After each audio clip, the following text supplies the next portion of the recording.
Ya, soalan dia teka-teki dia ada dua orang bapa, okey? Dua orang Ha. bapa dan dua orang anak. Dia orang pergi Ha. hutan, buru kancil, kan? Tapi malangnya dapat 3 ekor je. Tapi waktu dia orang balik rumah, masing-masing bawa pulang 1 ekor. Macam mana dia jadi macam tu? Sebab 3 ekor tu kancil, 1 ekor tu kereta. Salah. Kereta kancil. Habis apa? Dia sebenarnya yang pergi berburu tu 3 orang je. Kenapa? Ha? Sebab pergi seorang datuk, seorang bapa, seorang anak. Bukannya 4 orang. Kau macam lambat je ni. Oh. Sebab teka-teki aku ni Nampak? dia macam bercampur dengan matematik sikit.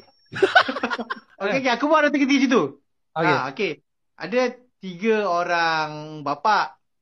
Setiap seorang bapa tu bawa 6 orang anak. Kan? Okey, tiga Diorang orang nak bapa, pergi tengok 3 orang bapa, setiap seorang bawa ah, 6 orang anak. 6 orang anak. Okey. Diorang nak tengok binatang kat zoo. Okey. Okey, lepas tu diorang dah beli tiket. Okey. Kan? Diorang beli tiket. Lepas tu bila diorang beli tiket, tengok-tengok harga tiket tu mahal lah sebab ramai yang nak masuk kan. Betul. Jadi diorang tak jadi pergi tengok masuk zoo sebabkan mahal Okey. sangat tiket. So Okey. diorang just pergi jalan-jalan kat tasik je. Okey. Jadi teka-teki dia apa?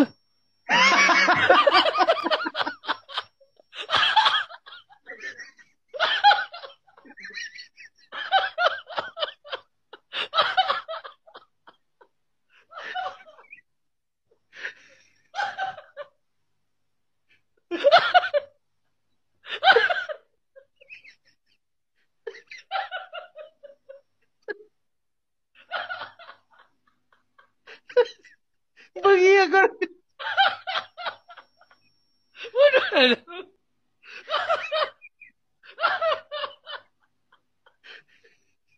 Aku tengah tunggu. Mana teka-teki dia nak cerita ke apa kat aku?